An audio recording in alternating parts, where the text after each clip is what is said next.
सुनाता हूँ। एक 4 दोस्त थे, कॉलेज में पढ़ते थे इकट्ठे। जब उन्होंने लास्ट साल पूरा किया तो चारों बैठ के एक जगह में बातें कर रहे थे। सोचा चलो यार सामने ढाबा, इसमें चाय पीते हैं। चाय पीने बैठ गए। अच्छा, पीते पीते पीते उनकी एक बात चली, यार आज तुम यहाँ बैठते हैं, एक बीच में शर्त रखते हैं। एक बोला दूसरा बोला बताओ क्या शर्त रखनी है।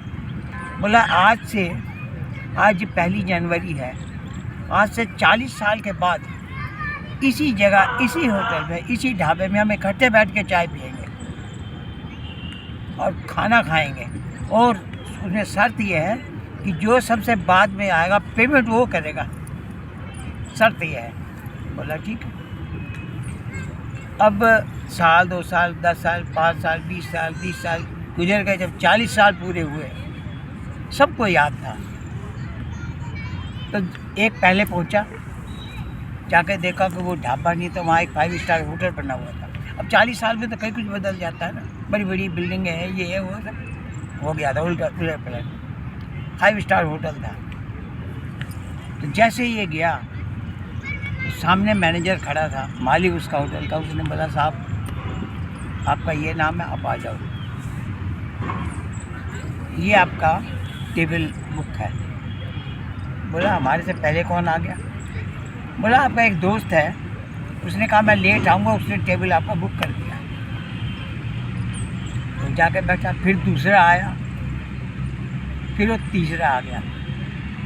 जब 3 पहुँचे तो बैठे रहे आपस में, यार वो नहीं आया, फलाना मान लो कोई राम प्रसाद या कुछ भी नाम हो, वो नहीं आया है।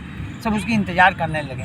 तो होटल का मालिक आया, बोला साहब आप लोग अपना ऑर्डर दे के मंगवा लो, उनका फ़ोन आया था कि मैं लेट आऊँगा, आप लोग शुरू करो, कि मैं नहीं आ सकता तो आप लोग शुरू कर लो खाना, मैं आ जाऊँगा बाद में।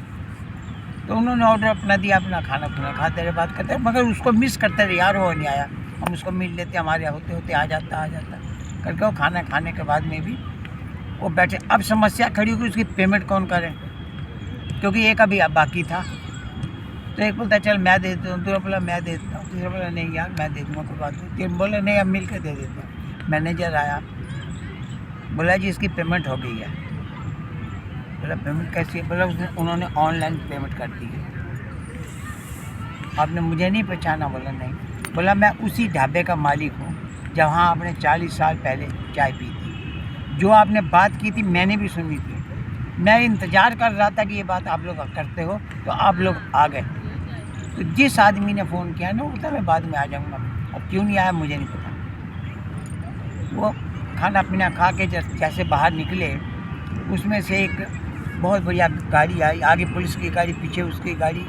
वो वहाँ से एक लड़का सा जवान उतरा, उस पर SDM लिखा हुआ था। उतरा और उतर आके तीनों के पाँव में हाथ लगाया। बोला चाचा जी चरण बंदना। उन्होंने तीनों ने कहा बेटा तू कौन है। तो बोला जी मैं राम प्रसाद का लड़का हूँ। बोले राम प्रसाद जी कहाँ हैं। बोला जी वो टीचर थे और मुझे इतनी मेहनत करके पढ़ाया कि मैं इस लायक बन गया, मगर संयोग से 2 महीने पहले उनको पता लगा कैंसर है।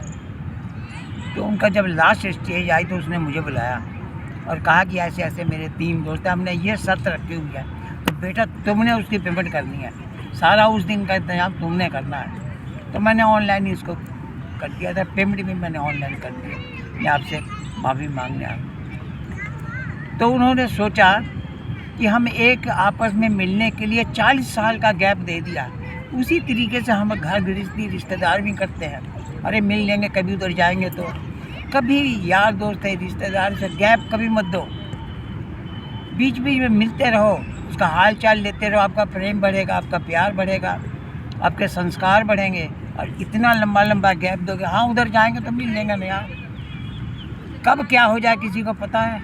इसलिए मुस्कुराते रहिए, ज़िंदगी में सबसे मिलते रहिए। जय श्री राम। जय श्री